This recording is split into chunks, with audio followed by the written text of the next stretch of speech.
The three little डॉर्फ्स। एक छोटे से गांव में दो छोटी लड़कियां हर रोज एक ही दरख्त के नीचे मिला करती थीं। वो साथ हंसती थी और साथ रोती थीं, क्योंकि दोनों के दिल में एक ही दर्द था। लीना की माँ नहीं थी और एरन का बाप नहीं था। एक दिन एरन ने कहा कि जब तुम मेरा हाथ पकड़ती हो तो मुझे लगता है जैसे मेरी एक बहन है। लीना मुस्कुरा कर बोली, एरन, जब मैं तुम्हारे साथ हंसती हूँ तो अपनी उदासी भूल जाती हूँ। अगर हम कभी एक दूसरे से अलग ना हो तो, अगर मेरी माँ तुम्हारे बाप से शादी कर ले, फिर हम सच्ची बहनें बन जाएंगी।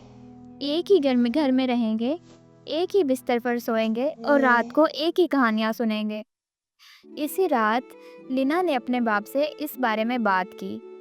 पहले तो उसने इनकार कर दिया, मगर लीना के बार बार इसरार पर आखिरकार इसके बाप ने एरन की माँ से शादी करने पर रजामंदी जाहिर कर दी। शादी का दिन आ गया और दोनों खानदान एक हो गए। शुरू में सब कुछ खुशगवार था।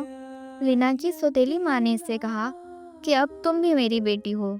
कुछ वक्त तक सब अच्छा चलता रहा, मगर चंद हफ्तों बाद लीना का बाप बीमार हो गया। एक खामोश रात वो दुनिया से रुखसत हो गया।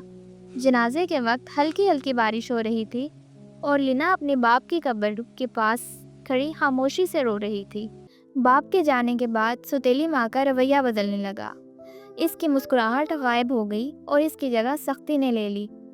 अब वो हर वक्त लीना को काम पर लगाए रखती थी। कभी कहती, लीना, फर्श अब तक गंदा क्यों है, जल्दी घर साफ करो। और एरन जब कमरे से बाहर आती तो वो उससे कहती कि तुम अंदर जाकर आराम करो, तुम्हारे हाथ काम करने के लिए बहुत नरम है। फिर वो लीना से कहती कि गंदे कपड़े अच्छी तरह धो दो। लीना हमेशा अदब से जवाब देती, जी माँ, मैं कर देती। दिन गुजरते गए और काम मुश्किल होता गया और सौतेली माँ का दिल और भी ज़्यादा सर्द होता गया। एक सर्दियों की सुबह इसने हुक्म दिया, लीना, जंगल जाओ और स्ट्रॉबेरी लेकर आओ। लीना हैरान होकर बोली, लेकिन माँ, सर्दियों में स्ट्रॉबेरी? सौतेली माँ गुस्से से बोली, क्या मैंने तुमसे बहाने बनाने का कहा है? अभी जाओ और स्ट्रॉबेरी लेकर आओ। और ये लो 2 रोटियां, बस तुम्हें यही मिलेगा। अगर स्ट्रॉबेरी ना लाएं तो वापस मत आना। इसने लीना को बगैर कोट और बगैर जूतों के बर्फ में भेज दिया। लीना बर्फ में चलती रही। इसके पाँव सुन्न हो रहे थे और हाथ जम गए थे, मगर वो हिम्मत नहीं हारी और जंगल के अंदर जाती रही। अचानक इसे बर्फ से ढके जंगल के दरमियान एक छोटी सी रोशन झोंपड़ी नजर आई। वो दरवाजे के पास गई और आहिस्ता से बोली, क्या अंदर कोई है? मैं सर्दी से जम रही हूँ। दरवाज़ा आहिस्ता आहिस्ता खुला और 3 छोटे बौने बाहर आए, जिनकी आंखों में नरमी थी। इन्होंने पूछा, तुम कौन हो बच्ची? लीना ने अदब से जवाब दिया, मुझे माफ़ करें कि मैंने आपको परेशान किया। मुझे सिर्फ थोड़ी देर के लिए पनाह चाहिए। बौने इसे अंदर ले गए और आग के पास बिठा दिया। इन्होंने कहा, हमें बताओ तुम्हारे साथ क्या हुआ है। लीना ने अपनी सौतेली माँ और स्ट्रॉबेरी की सारी कहानी सुना दी। बोने बोले, तुम यहाँ आराम कर सकती हो, मगर पहले हमारी छत साफ करने में हमारी मदद करो। इस पर बहुत बर्फ जमा हो गई है। लीना ने फौरन कहा, मैं कोशिश करूँगी, चाहे मुश्किल हो, लेकिन मैं पूरी कोशिश करूँगी।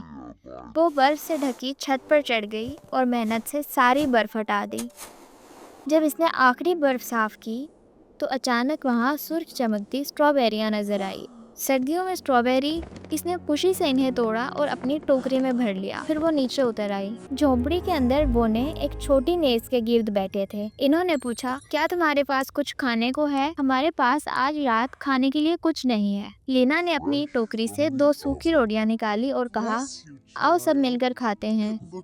शायद ये सिर्फ सूखी रोटी हो, मगर जब इसमें मेहरबानी शामिल हो तो खाना ज़्यादा अच्छा लगता है। बोने इसकी नरमी और सखावत से बहुत मुतासिर हुए। इन्होंने कहा, तुमने बगैर शिकायत के हमारी छत साफ की, अपना आखिरी खाना हमारे साथ बांटा और तकलीफ में भी अदब से बात की। इसलिए हम तुम्हें एक इनाम देते हैं। अब तुम जब भी बोलोगी तो तुम्हारे मुंह से सोने के सिक्के गिरेंगे। हर दिन तुम्हारी खूबसूरती बढ़ती जाएगी और एक दिन तुम एक नेक शहजादे से शादी करोगी और इज्जत और मोहब्बत के साथ ज़िंदगी गुजारोगी। लीना खुशी खुशी घर वापस दौड़ी। इसकी टोकरी चमकती सुर्ख स्ट्रॉबेरियों से भरी हुई थी। सौतेली माँ हैरान होकर बोली, ये क्या है? सर्दियों में स्ट्रॉबेरीज? तुम्हें ये कहाँ से मिली? लीना ने सारी बात बताई और जैसे ही वो बोलती, इसके मुंह से सोने के सिक्के गिरने लगते। सौतेली माँ की आंखें लालच से चमक उठी।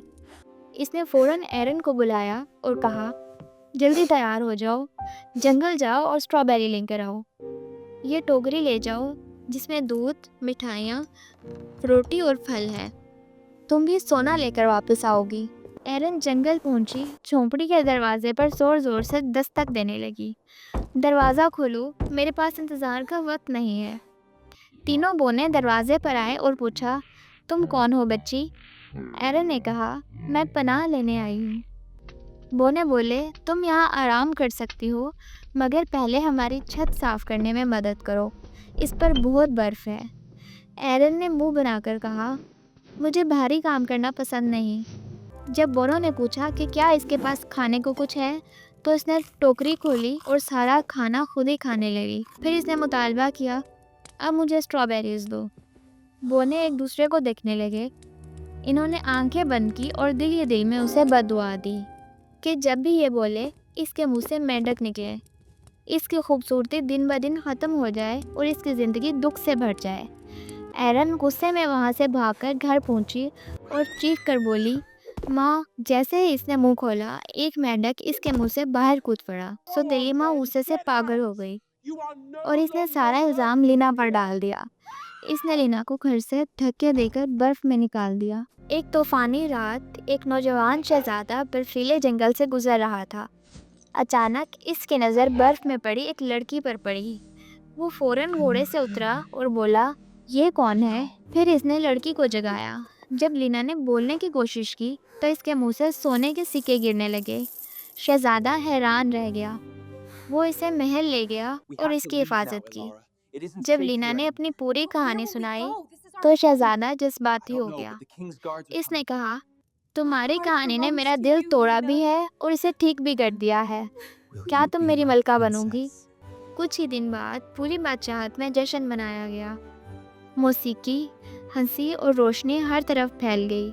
शहजादे ने लीना से शादी कर ली और वो इज़्ज़त, मोहब्बत और खुशियों के साथ अपनी नई ज़िंदगी गुजारने लगे।